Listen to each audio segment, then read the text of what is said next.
Hello लोगोफोर welcome back to chicken creator YouTube channel नोंथांमोनखौ chicken creator YouTube चैनलाव बरायबाय आसा खालामो नोंथांमोना गासैबो मोजाङैनो दं दिनैहाय नोंथांमोननो मोनसे गोनांथार भिडिअ लानानै फैदों बेनिखायनो दिनैनि भिडिअखौ जोबजासिम नायनो थाखाय आं सिगाङावनो खावलायनाय थाखाबाय दानिया फैदो दिनैनि भिडिअखौ जागायदिनि भिडिअखौ जागायनायनि सिगांनो जायफोर बिथांमोना आंनि चेनेलाव दिनैसो गोदानै फैदों बा आंनि चेनेलखौ दासिमबो साबस्क्राइब खालामनानै लायाखै बिथांमोनखौ आंनि चेनेलखौ थाबैनो साबस्क्राइब खालामनानै लानो थाखाय गुरैयै खावलायनाय थाखाबाय जाहाथे आंनि गोदान भिडिअ आपलोड होनायफोरखौ नोंथाङा थाबैनो नटिफिकेशन मोननो हानाय बायदियै दानिया फैदो दिनैनि भिडिअखौ जागायदिनि सो लेट्स गो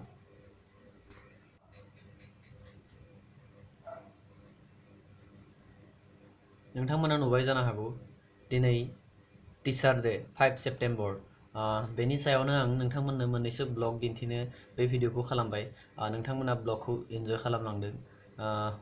सो बिदिब्ला भिडिअखौ स्टार्ट खालामनि लेट्स गो বড়ো বিভাগৰ দ্বাৰা যা ৱাল মেগাজিন উন্মোচন কৰাৰ এই পবিত্ৰ মুহূৰ্তত আমাৰ মাজত উপস্থিত হ'ব পৰা আমাৰ মৌলিক মহাবিদ্যালয়ৰ অসমীয়া বিভাগৰ মুৰব্বী অধ্যক্ষ মাননীয় আমাৰ মেম ডক্টৰ বৰ্ণালী কলিতা ডাঙৰীয়া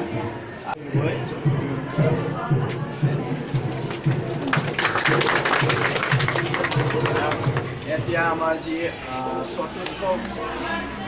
ৱাল মেগাজিন উন্মোচন কৰিবৰ কাৰণে আমাৰ উদ্বোধনী বাইদেউ তেখেতক আমি এই চতুৰ্থ বাৰ্ষিক wall magazine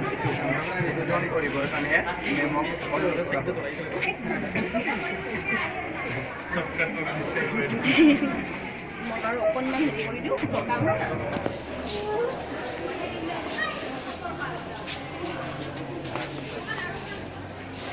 Mangaldai college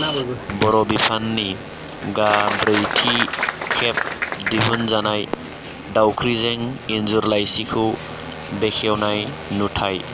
बेखेवगिरि doctor बर्णाली Kalita बिथाङा एसामिस डिपार्टमेन्टनि गाहाय फोरोंगिरिमा वाल मेगाजिनखौ माब्रै नुदों अन्नानै नोंथांमोना कमेन्टआव फोरमायहर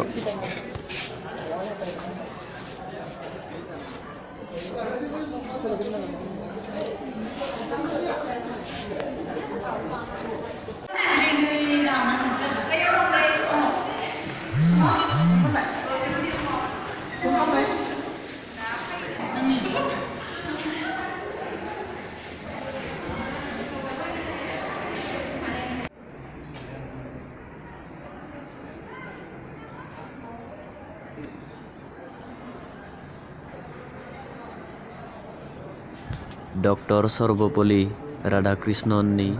सावगारियाव बिबार बावनाय नुथाय नोंथांमोना नुगासिनो दङ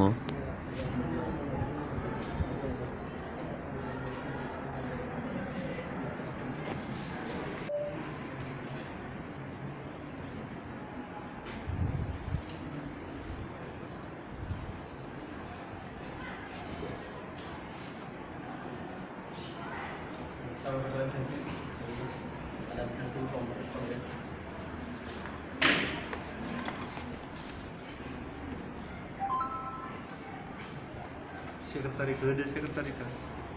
जोंनि बर' बिफान थुनलाइ गौथुमनि गायनाय बर' बिफानखौ फल' आरो पिपिखौ होदो पिपिखौ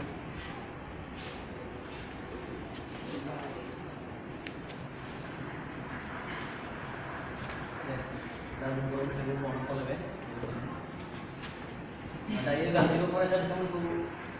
गावबा गावनि आब्रुथिखौ लाखिनानै फारि फारि बिबार बावलांनो थाखाय खावलायबाय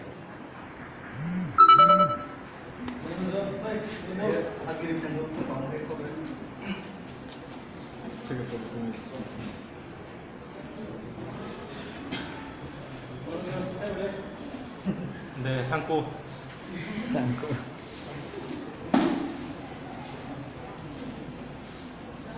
दे पिक्चरनिफ्राय बहादो दे सासे फै गासिबो बाव